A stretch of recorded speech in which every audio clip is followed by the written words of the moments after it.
Invite you and JB to make a few comments. Yes. JB is coming. Yes.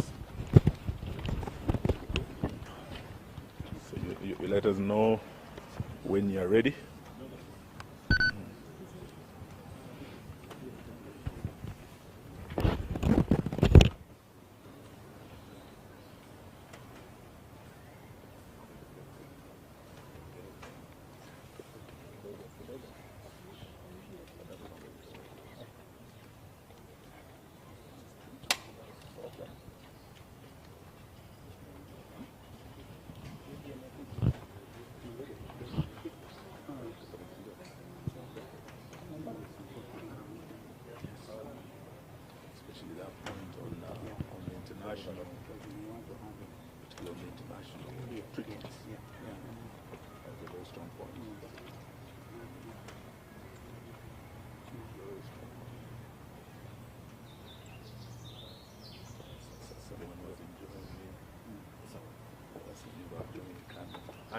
When you are ready, we are ready.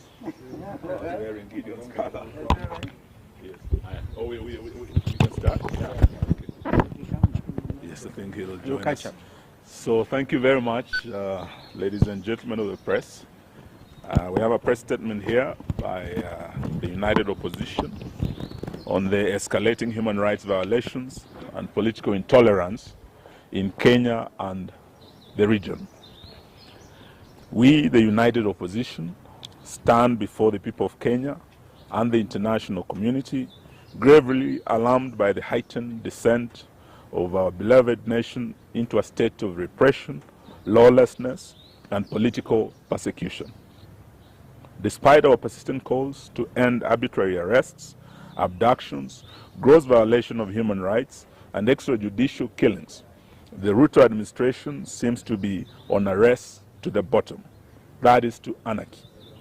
In recent days, the country has been plunged into a disturbing pattern of political repression and targeted violence. Most shocking was the brazen abduction of the Honorable Member of Parliament for Juja constituency, the Honorable George Koimburi, whom we have visited this morning, and who was forcefully taken by unidentified assailants on a Sunday.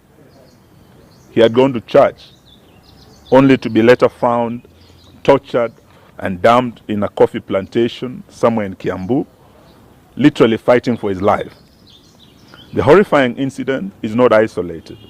It's part of a chilling trend where elected leaders and citizens, particularly Gen Zs, aligned with the opposition, are being systematically targeted to silence any dissent against this regime. In Kakamega, what was meant to be a peaceful homecoming for our colleague, Honorable Cleophas Malala and the supporters of the DCP party, was quickly turned into a war zone as police deployed excessive force, including live ammunition, to disperse opposition supporters. A few days before, the same cruel pattern faced innocent, peaceful citizens in Bungoma protesting against the grabbing of the Nzoia Sugar Company. This use of disproportionate force on unarmed civilians is not only unlawful, but represents a dangerous erosion of the right to assemble as enshrined in Article 37 of the Constitution of Kenya. Moreover, we have repeatedly raised the alarm over the state-enabled culture of impunity, where political hooligans are mobilized to disrupt opposition events violently. These criminal gangs operate openly, often shielded or even escorted by state security forces. From Busia to Kisumu, Nairobi to Nyeri, opposition meetings have been ambushed, tents destroyed, sound systems and cars vandalized, and citizens assaulted. While the police stand by or worse, collaborate in this chaos, this is no doubt a state-sponsored political terrorism. We also condemn in the strongest terms possible the murder of 2 Catholic priests, Father John Minor, who had just recently hosted the second deputy president. We also condemn the death and murder of Father Alois Cheriot Bet, who had also been paid a visit by DCI officers, only to be murdered shortly thereafter. We are in solidarity with the Catholic Church in demand for justice and holding to account those responsible for these heinous crimes. These violations are not only gross violation of the Kenyan Constitution, but also a violation of the African Charter on Human and People's Rights and other international rights statutes, including the Universal Declaration of Human Rights 1948, to which Kenya is a signatory, the International Convention on Civil and Political Rights, ratified by Kenya as far back as 1972, the African Charter on Human and People's Rights, which enshrines the right to liberty, assembly, and freedom of expression. These legally binding instruments obligate the state to protect, not to persecute, any of its citizens without exception. We are deeply disturbed by the growing role of private sector enablers in this crackdown. We call out telecommunication companies, in particular Safaricom, which may have turned a blind eye, or worse, actively collaborated with the regime in surveilling, tracing, aiding, and abducting of these citizens. We demand that they publicly account for the data they provide to security agencies and affirm their commitment to protecting the rights and privacy of their customers. We equally put on notice all political and business elites, those who fund the goon squads, those who lobby for the maintenance of tyranny, and those in the diplomatic community who remain silent as Kenya burns. History will remember your complicity. To the Kenyan people, we say, do not be silenced. The repression we face today is not just about politics. It's about the very soul of our nation. When voices are muted through fear, when leaders are abducted in broad daylight, and when bullets are fired at peaceful gatherings, the silence of one becomes the silence of all. We urge every citizen, civil society groups, religious leaders, and international allies to stand in solidarity with us in demanding, 1, an immediate cessation of politically motivated violence and abductions, enforced disappearances, and extrajudicial killings. 2, accountability for the telecos and private actors enabling illegal surveillance, tracking, and data breaches. 3, an end to state-backed disruption of peaceful political assemblies. 4, the protection of constitutional rights, including the freedom of assembly, association, expression, and political participation. We would like to remind Mr. Ruto that he is not immune from prosecution for crimes against humanity, which includes abductions, torture, enforced disappearances, murders, gender-based violence, and other crimes. This is not a partisan issue. It's a matter of national concern and international concern as well. In fact, we want to declare it a national emergency. We will not relent until justice and the rule of law is restored and every Kenyan can live and speak without fear in this country.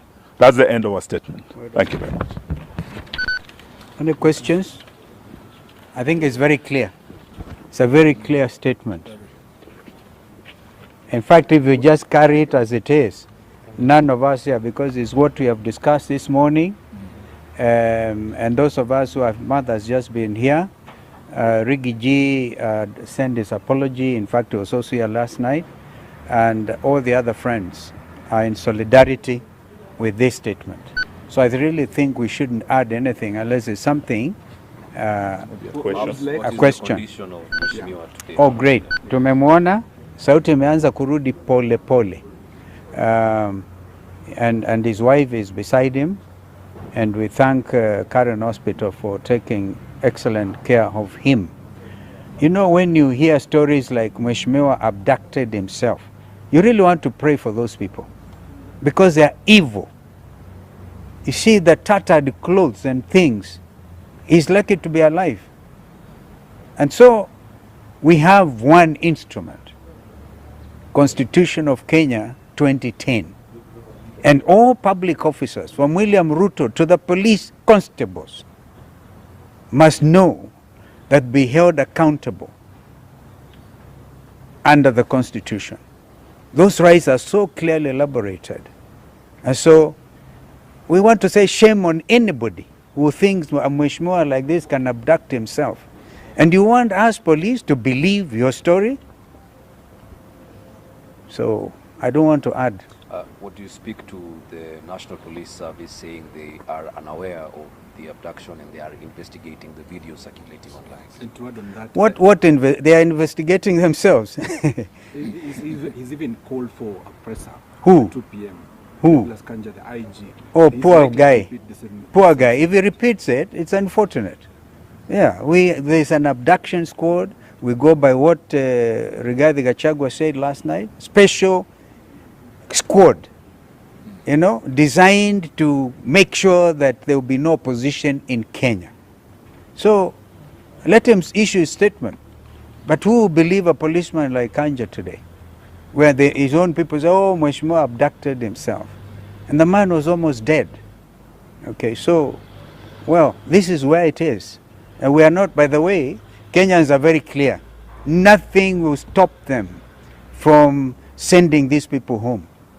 Are they not even on record saying, afadhali wajitetee because they know they'll go to prison? Well, the former Attorney General is here with us, immediate former. It's really, JB is with us. And these things, we're investigating, we tooth comb with ICJ. Remember, you are dealing with very senior, some of us, very senior members of the profession and members of the International Law Society of Kenya, East African Law Society. And we repeat that when we went for integration of the region, we really were for the rights of establishment. So Mother Karua can practice in Uganda. I can open an office in Dar es Salaam, in Kigali, in Bujumbura. This is the spirit of cooperation. And therefore, we are all subject to the same values and standards. So we are going to make sure that this region is called to order when it comes to human rights, which are universal under those statutes that have been elaborated. How do you speak to comments made by the Tanzanian MPs yesterday about... We don't want to comment about Tanzanian MPs. I think let's stick to the Yeah. Kenyan situation. Yeah. About abductions. Yeah. Our own president, just a few days ago, told the Finnish president there will be no more abductions. Yeah. We have come here because of the latest abductee, an honorable member of parliament. And we have here the former Attorney General whose own son was abducted. Probably should say a word about abductions that he has called for an end to. JB, please. Thank you, my colleagues. I've always called for an end to abductions, and we thought when President Ruto, in answer to a question from a foreign journalist, saying that they have all come to an end, and all those that have been abducted and safely been returned to their homes and reunited with their families. Only, unfortunately, to see this latest one of Honorable Koimburi. And just to answer a simple question, on Friday last week, the police who are looking for Honorable Koimburi did not get him. He managed to escape. The police continued to look for him. They arrested his driver. His vehicle is still at the Bodaiga police station. That was Friday. And then on Sunday, he said Troke has to know the people that were hunting for Koimburi on Friday are the same ones who are looking for him on Sunday. It's a simple thing. So, IG Kaja, please, you can tell that story to the bands, not to Kenyans. It doesn't make sense. Abductions and all forms of extrajudicial processes must come to an end in this country.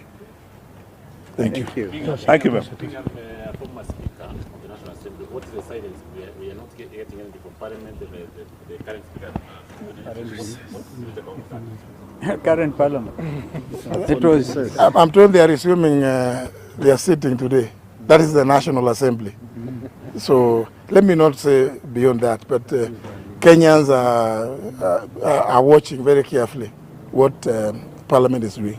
And just to ask you a question, when the Attorney General has spoken, are you still keen on listening to Kanja? It's a waste of time. The speaker is Yeah, I just wanted, yeah. Yeah, we want to hear what they're going to say. They are resuming today. So Let's hear what they're going to say.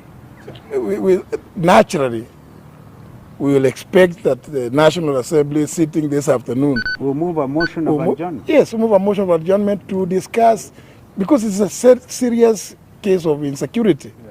It's just the other day that another member was shot and killed. Now again, yesterday or Sunday, another one is kidnapped, abducted, left for the dead. Surely, we expect no less than the House adjourning to discuss the matter of rising insecurity. Some of them, by the way, are here. The Honorable Mule, and who else is there? Mawade is here. Understanding order number 20, move a motion of adjournment to discuss an urgent matter of national importance. So we expect that. And I think all members now, we give you instructions to do so. And let us see how many others, remainder of what was state captured, hear what they're going to say. They're going to defend this gangsterism by the state. Asanteni. Thank you.